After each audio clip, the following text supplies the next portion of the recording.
Cette leçon s'intitule « Événements et probabilité d'un événement ».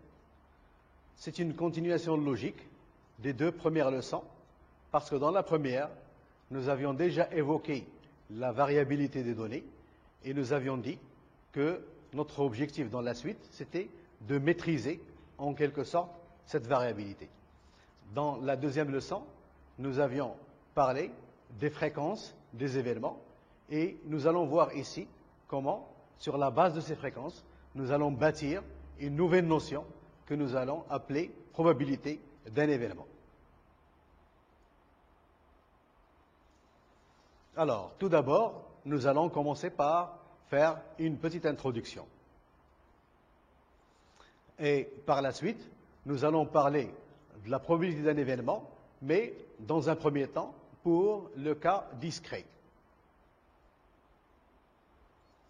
Puis viendra la probabilité d'un événement dans le cas continu, comme ça doit être attendu. Et enfin, une fois que la notion de probabilité est élaborée, nous allons essayer de manière générale de donner des propriétés qui vont émaner de manière naturelle des propriétés des fréquences pour cette notion de probabilité. Alors, l'introduction. Dans un jeu qui consiste à lancer une pièce 5 fois, on propose à un parieur l'une des règles suivantes. Soit gagner l'équivalent de sa mise si le nombre de piles est au moins 3. Donc on va lui proposer de jouer 5 fois et si jamais il gagne au moins 3 fois, ça veut dire 3, 4 ou 5 fois, il gagnera l'équivalent de sa mise. La deuxième règle qu'on lui propose, c'est de gagner le double de sa mise si le nombre de piles est au moins 4, c'est-à-dire 4 ou 5.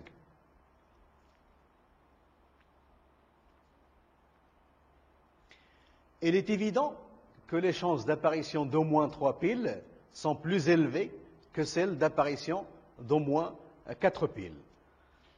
De manière très intuitive, sans être même en mesure de faire les calculs de ces chances.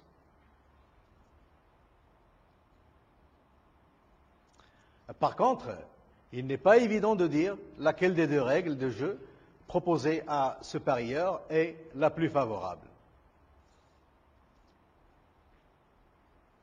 Pour pouvoir choisir entre ces deux règles, on a donc besoin d'évaluer ses chances.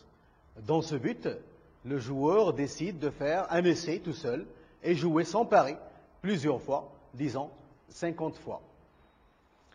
Donc, il va tout simplement prendre la pièce, se mettre dans un coin et lancer cette pièce 50 fois et voir, à travers les résultats qu'il va obtenir, quelle est la stratégie ou la règle qu'il va adopter pour jouer.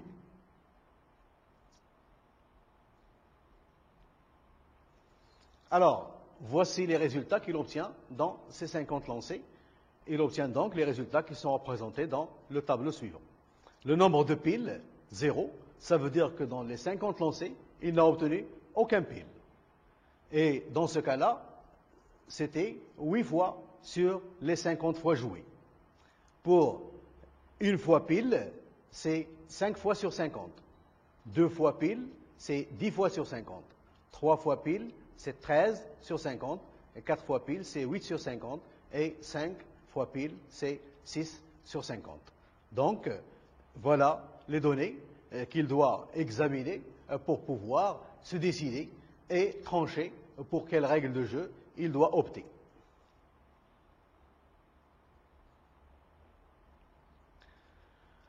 Et alors, nous allons introduire la probabilité d'un événement dans le cas discret pour éventuellement être en mesure d'aider ce joueur à se décider et à prendre la règle qui lui convient.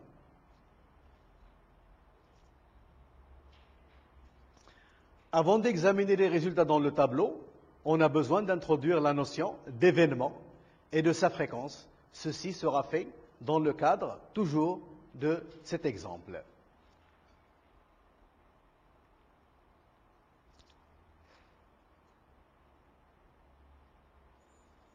Alors, puisque le joueur lance sa pièce 5 fois, l'ensemble des valeurs possibles, on le note E, et il est égal à 0, 1, 2, 3, 4 ou 5.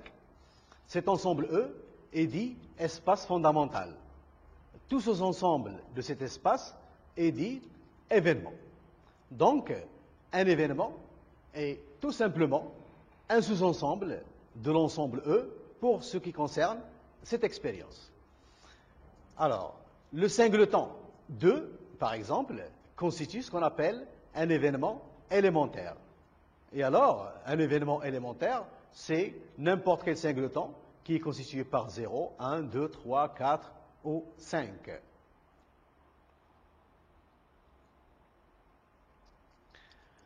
La fréquence relative Fi associée à la valeur I, qu'on a déjà définie, est aussi dite fréquence de l'événement élémentaire I. Donc, on différencie entre la valeur I et l'ensemble, contenant cette valeur I, pour parler de la fréquence de l'événement I, comme étant la fréquence de la valeur I définie dans la leçon précédente. De manière naturelle, la fréquence d'un événement est la somme des fréquences des événements élémentaires qui le constituent. Donc, pour des événements qui sont des sous-ensembles de l'ensemble E, on définira leur fréquence à partir des singletons qui constituent cet événement de la manière la plus naturelle. Donc, revenons à notre exemple et prenons le sous-ensemble A de l'ensemble des valeurs que nous avions définies et qui étaient 0, 1, 2, 3, 4, 5. Ici, c'est une partie qui va de 3 à 5, donc ce sont les nombres qui sont plus grands que 5. A, tel qu'il est défini, est un événement qui signifie qu'on a obtenu au moins 3 piles.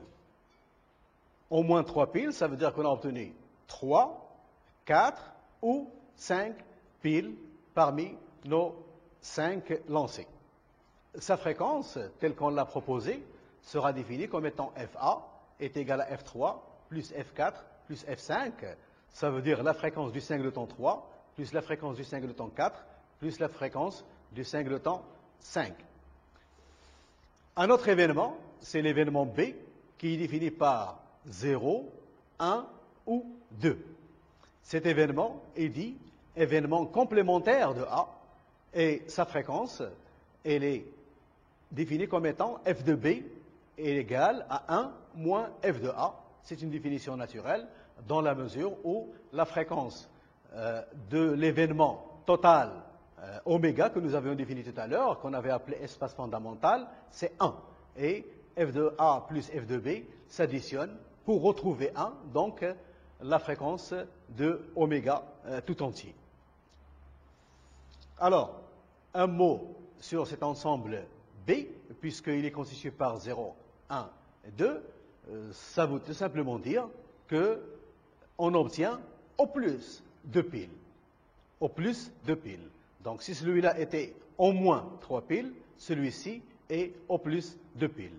Et tel qu'il est défini, il est naturel de le considérer comme étant l'ensemble complémentaire de l'ensemble A, puisque après tout ce qui n'est pas dans A, il est dans B, et tout ce qui n'est pas dans B, il est dans A, et la réunion des deux ne reconstituera l'espace fondamental qui a pour fréquence 1.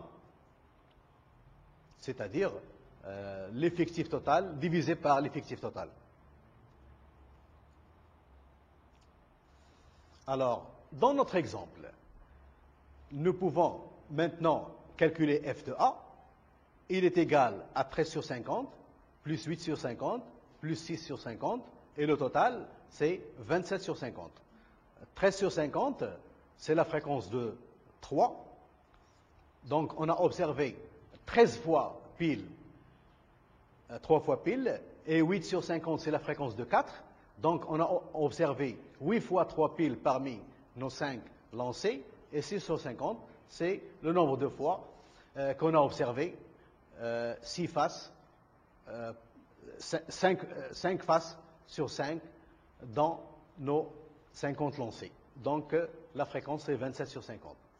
Alors, si nous prenons C, qui est égal à 4 et 5, cet ensemble-là, il est défini à peu près de la même façon que A, sauf qu'il n'y ait pas 3. Alors, dans ce cas-là, cet événement représente l'événement observé au moins 4 piles, ça veut dire 4 piles ou 5 piles. Il est naturel de voir que sa fréquence, c'est la somme des fréquences de 4 et de 5, 8 sur 50 et 6 sur 50, au total 14 sur 50. Alors, avant d'aller plus loin, on doit s'arrêter un moment sur ces deux chiffres et voir ce qu'ils représentent pour notre parieur. Rappelons qu'à notre parieur, on a proposé, la première règle, c'est de gagner l'équivalent de sa mise si il obtient pile au moins 3 fois. Et donc là, la fréquence qu'il obtient pile au moins 3 fois, c'est 27 sur 50. La deuxième règle était d'avoir le double de sa mise s'il obtient au moins pile 4 fois. Et c'est justement l'événement C, et sa fréquence, c'est 14 sur 50. Nous n'allons pas comparer ces deux chiffres comme ça, puisque dans cette proposition, la mise, elle est équivalente. Mais dans cette proposition, la mise est doublée. Et alors, tenant compte de cette remarque, on peut constater qu'à partir de cet essai, la deuxième règle lui est un peu plus favorable, puisque si on double le 14, tenant compte de la mise double, ça nous fait 28 sur 50 au lieu de 27 sur 50. Donc, les données qu'il a obtenues dans ces 50 jeux lui suggèrent d'utiliser plutôt la deuxième règle.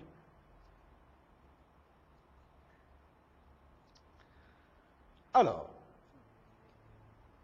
est-ce que le joueur peut prendre sa décision sur la base de ces résultats? Une deuxième question qui est légitime à se poser, est-ce que le joueur, s'il joue de nouveau 50 fois, est-ce qu'il va obtenir les mêmes fréquences?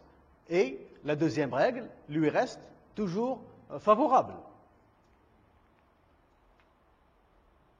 La réponse à la première question est bien évidemment liée à la deuxième question. C'est-à-dire que s'il est plus ou moins assuré qu'en jouant une deuxième et une troisième fois, les fréquences restent à peu près les mêmes, il peut tout de suite fermer les yeux et opter pour la deuxième règle qui lui est apparemment favorable.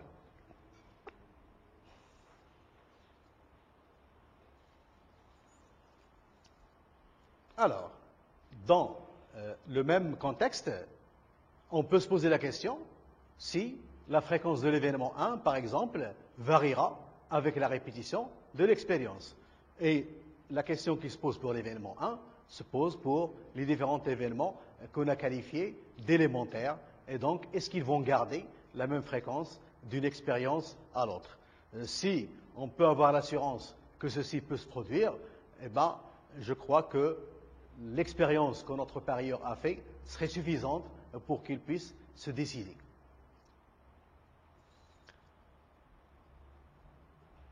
Alors, ici,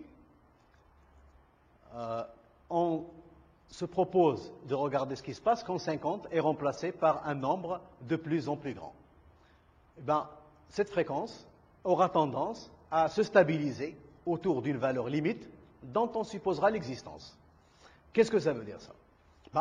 Ça veut dire que si au lieu de jouer 50 fois, il joue un nombre assez important, disons 350 fois par exemple. Alors là, il peut répéter l'expérience un certain nombre de fois et être plus ou moins sûr que les fréquences de chaque événement élémentaire va se stabiliser. Autrement dit, que les différences d'une répétition à l'autre va être très minime. Et donc là, il a quelque chose de stable sur lequel il peut se baser et il n'a pas à s'inquiéter comme il devait le faire, à juste titre, comme on va le voir plus tard, à partir de 50 essais seulement. Alors, cette valeur limite de la fréquence, qu'on appellera probabilité de l'événement élémentaire 1, et qui exprime les chances d'observer une fois pile parmi 5 lancers. On la note P de 1. Donc, il faut insister sur cette notion de probabilité qui est définie comme valeur limite dont on suppose l'existence de la fréquence de l'événement 1 parmi un nombre de lancers qui est de plus en plus important. Donc, on n'a pas besoin de pousser le nombre de lancers à l'infini. Il suffit d'aller vers un nombre suffisamment grand. Bien évidemment, on n'obtiendra pas la valeur P de 1, mais on obtiendra une valeur qui varie très peu aux alentours de cette valeur P de 1.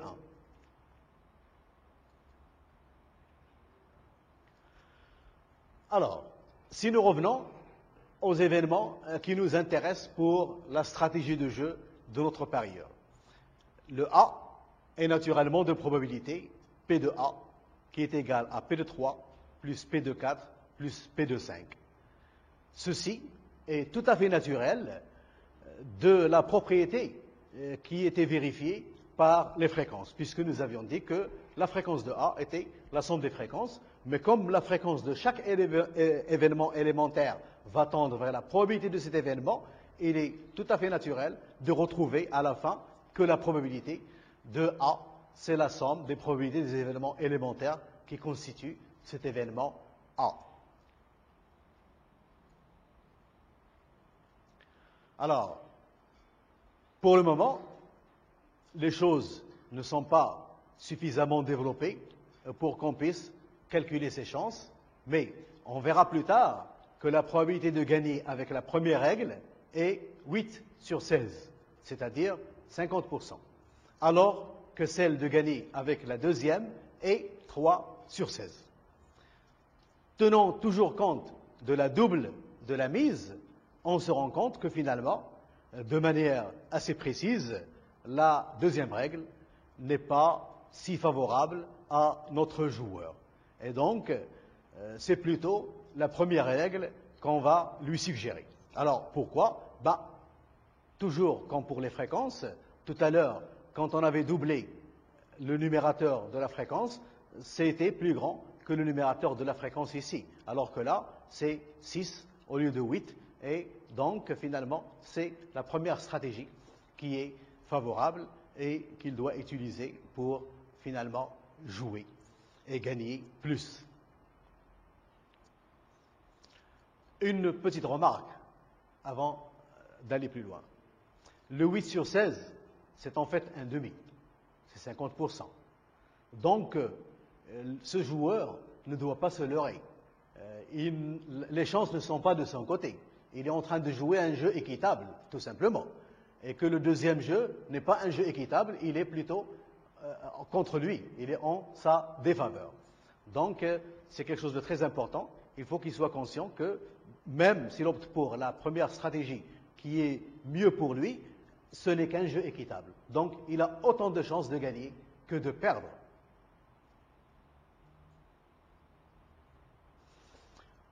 Eh bien, on en arrive donc maintenant à la probabilité d'un événement, et ceci dans le cas continu.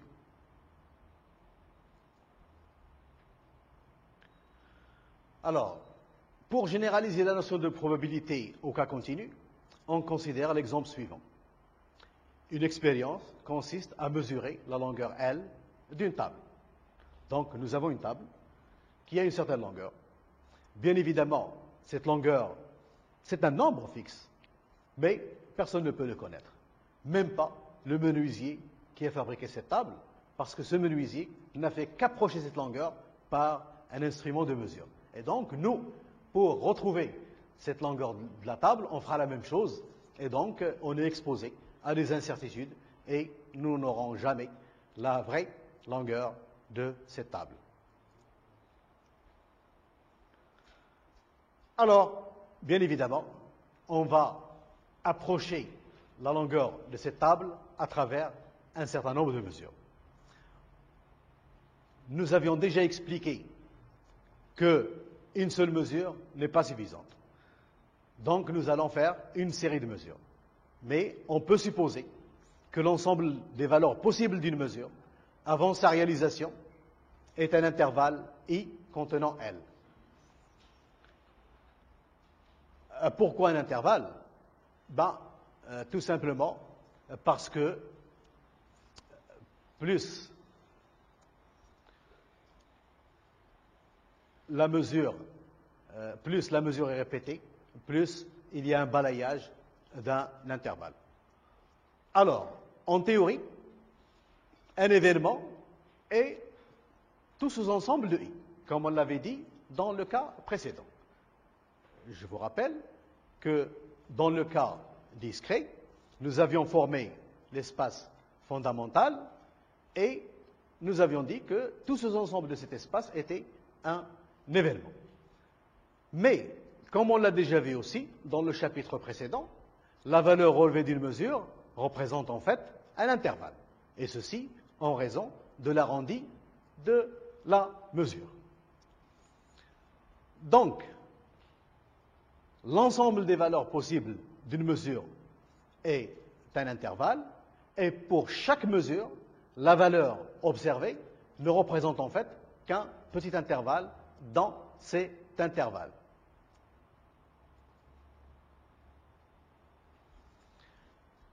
Alors, dans ce cas, comme dans tout autre cas, les données sont continues. Les seuls événements qui ont un intérêt dans la pratique sont des sous-intervalles de I ou leur union. Théoriquement, un événement, c'est n'importe quel sous-ensemble de l'intervalle I que nous avions vu tout à l'heure. Mais dans la pratique, ce ne sont pas n'importe quel intervalle, n'importe quelle valeur qui nous intéresse, mais c'est plutôt des intervalles autour d'une valeur centrale, comme on l'avait déjà expliqué, et qui vont être des petits intervalles dans cet intervalle I. On peut aussi considérer dans d'autres exemples, et pas dans celui-là, puisque il est clair que l'ensemble des valeurs est un intervalle, et donc une valeur va représenter un sous-intervalle, mais dans d'autres situations, il se peut que les événements d'intérêt soient plutôt des unions d'intervalles et non pas un seul intervalle. Toujours est-il que ce ne sont pas les valeurs observées qui vont nous importer le plus, mais c'est plutôt les intervalles qu'ils représentent.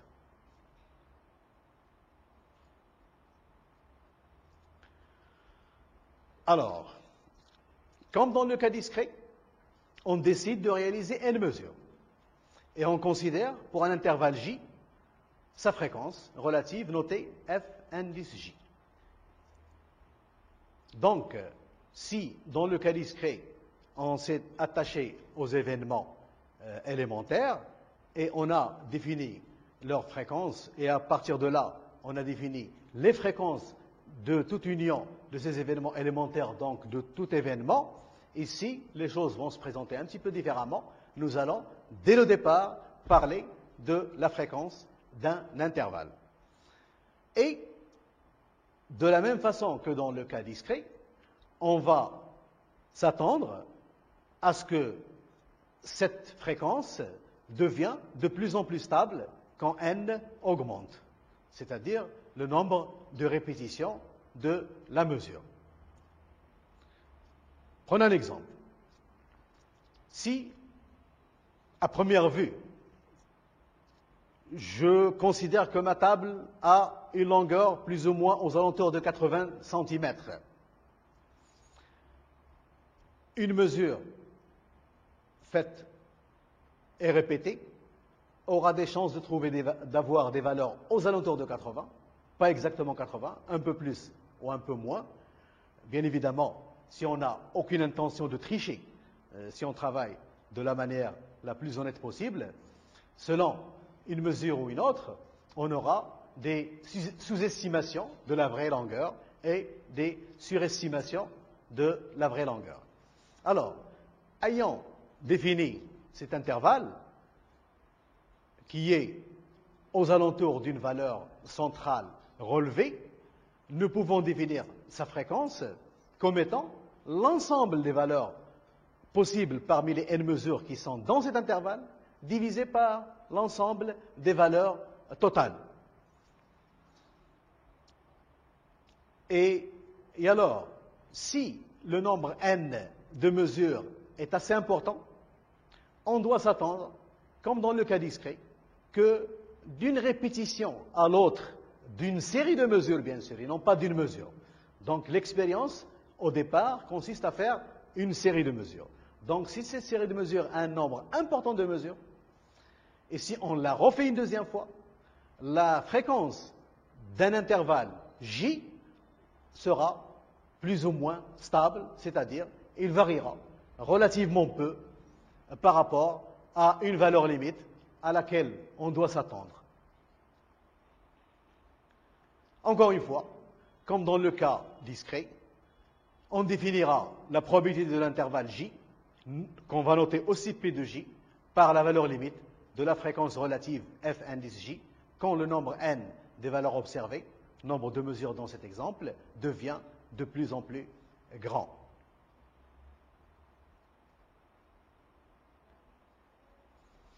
Remarque, et elle est très importante, celle-ci. Même si la fréquence d'un événement est non nulle dans une série de n données, sa probabilité, en tant que valeur limite, peut être nulle. C'est un résultat mathématique élémentaire. Revenons à l'exemple de notre table. Si j'estime que sa longueur doit être aux alentours de 80 cm, si je prends un intervalle du côté de 77, 77, 78 cm, qui est un peu loin de 80, dans une série de répétitions, il y a des chances que je trouve une valeur là-dedans. Il y a des chances que je trouve même plusieurs valeurs là-dedans.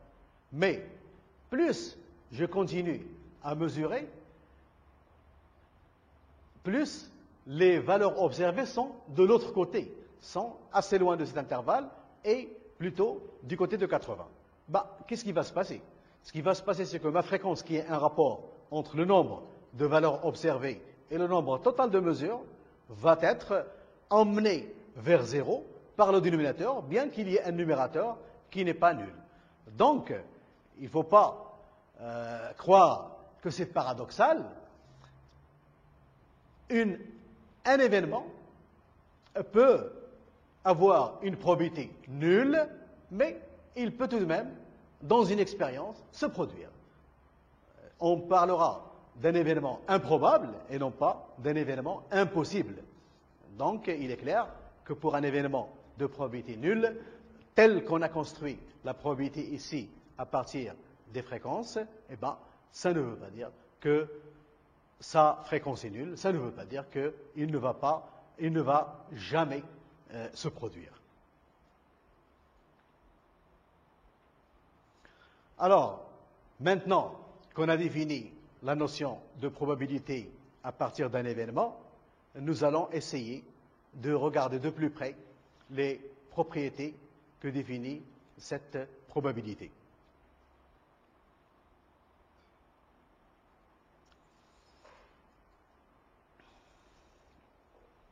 Alors, ces propriétés, nous n'allons pas les inventer, puisque la probabilité en tant que limite de fréquence va jouir des mêmes propriétés que cette dernière, ça veut dire la fréquence. Et donc, de manière générale, si oméga est un espace fondamental, la probabilité satisfait les propriétés suivantes, qui sont aussi les propriétés d'une fréquence. Alors, la première propriété, c'est que P de l'ensemble fondamental est égal à 1. Qu'est-ce que ça veut dire, ça? Si nous revenons à l'exemple de lancer 5 fois la pièce, les nombres des valeurs possibles, c'est 0, 1, 2, 3, 4 et 5. Et c'était oméga. Et alors, qu'est-ce que ça veut dire la probabilité de oméga égale à 1? Ça veut dire que les chances que la valeur qu'on va obtenir sera soit 0, soit 1, soit 2, soit 3, soit 4, soit 5, et 1. Et ceci est une évidence, puisque de toutes les façons, on ne pourra pas obtenir un nombre autre que ces 6 nombres. La deuxième propriété, c'est que notre probabilité est un nombre qui est compris entre 0 et 1. Ceci est une conséquence, encore une fois, de la définition de la probabilité comme valeur limite d'une fréquence. Rappelons qu'une fréquence, c'est parmi n expériences, on observe un événement m fois, et que m est toujours inférieur à n, ce qui fait que le rapport, c'est un nombre qui est plus petit que 1. Mais ce rapport-là, il est aussi toujours positif. Donc une fréquence n'est jamais négative, et de ce fait, une probabilité n'est jamais négative. Et ceci pour n'importe quel événement, c'est-à-dire n'importe quel E faisant partie de l'ensemble fondamental oméga. La troisième propriété, c'est celle qui permet de calculer la probabilité d'un événement à partir d'un événement complémentaire. Donc P de F est égal à 1 moins P de E. Ou autrement dit, 1 est égal à P de F plus P de E. Mais pas pour n'importe quel EF, pour EF qui sont une partition de oméga. Ça veut dire que F, c'est le complémentaire de E dans oméga. Et alors, si on fait l'union de F et E, on va non seulement retrouver oméga, mais en plus, ce sont des ensembles disjoints qui n'ont pas d'éléments en commun. La quatrième propriété, il nous permet de calculer la probabilité de l'union de deux événements G et H.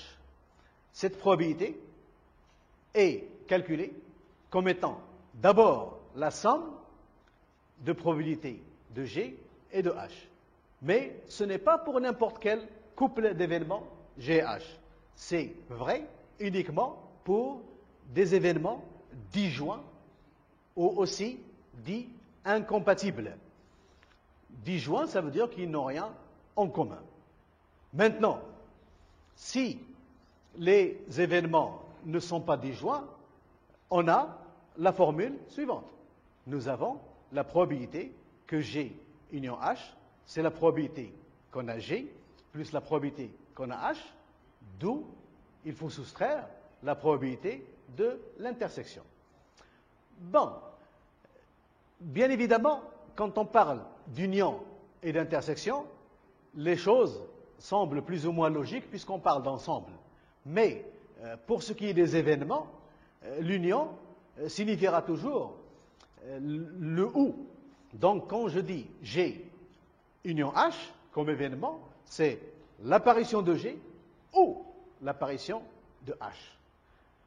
Et quand je dis G inter H, c'est d'abord l'intersection de deux ensembles, mais ça signifie aussi l'apparition simultanée des deux événements. Donc, ici, c'est la probabilité d'avoir simultanément G et H. Et alors, il est normal que de cette formule-là, on retrouve celle-ci. Pourquoi? Parce que lorsque G et H sont compatibles, lorsque les deux ensembles sont disjoints, la probabilité de l'intersection, c'est-à-dire la probabilité du vide, puisqu'il n'y a rien de commun entre ces deux événements, serait 0, et cette formule-là se réduit à celle-ci. Alors, d'où vient cette formule? Elle ne tombe pas du ciel. Apparemment, les choses semblent comme si on obtient cette formule à partir de celle-ci. Mais, de manière évidente, cette formule est plus compréhensible que celle-là, puisque celle-ci apparaît comme une formule mathématique. Mais le G union H avec un G et H qui ne sont pas incompatibles, c'est-à-dire qu'ils ont quelque chose en commun, nous pouvons regarder le G union H comme étant d'abord tout ce qui est dans G et n'est pas dans H, puis tout ce qui est dans H et n'est pas dans G, puis tout ce qui est dans les deux simultanément. Et avec ça, on obtient 3 événements incompatibles. Seulement, cet événement qui est là, il fait partie des deux. Et donc, en faisant la somme, on l'aurait comptabilisé 2 fois. Et c'est pour ça qu'il faut l'enlever une fois, parce que la proba de G, c'est la proba de G sans ce qui est dans le H, plus la proba de ce qui est dans G dans H. La proba de H, c'est la proba de H sans ce qui est dans G, plus la proba de ce qui est dans les deux. Et comme c'est compté 2 fois, on va l'enlever pour finalement retrouver cette formule. Donc, de manière inversible, on peut obtenir cette formule comme cas particulier de celle-ci, ou obtenir cette formule à partir de celle-là. Donc, pour finalement récapituler, la notion de probabilité, qui est une notion assez importante, a été construite sans faire appel à des notions théoriques de probabilité poussée, comme je l'avais évoqué au début de ce cours. Mais c'est plutôt d'une manière tout à fait naturelle, en nous basant sur une notion qui est très compréhensible, celle des fréquences d'un événement. Et donc, les propriétés que j'ai expliquées ne demandent pas une démonstration mathématique, ils sont une conséquence naturelle des propriétés qui sont satisfaites par la fréquence sans vraiment trop de peine à comprendre. La deuxième chose qu'il faut aussi retenir, c'est que nous avions traité de manière séparée le cas discret et le cas continu. Le cas discret était basé essentiellement sur ce qu'on avait appelé la probabilité des événements élémentaires. Et à partir de ces événements élémentaires, on pouvait construire la probabilité de tout autre événement. Pour le cas continu, ce ne sont pas des valeurs sur lesquelles on s'est basé pour définir la notion de probabilité, ce sont plutôt des intervalles, et ce n'est pas du tout absurde dans la mesure où dans la pratique, ce sont ce genre d'événements qui nous intéressent et non pas des valeurs numériques isolées et singulières.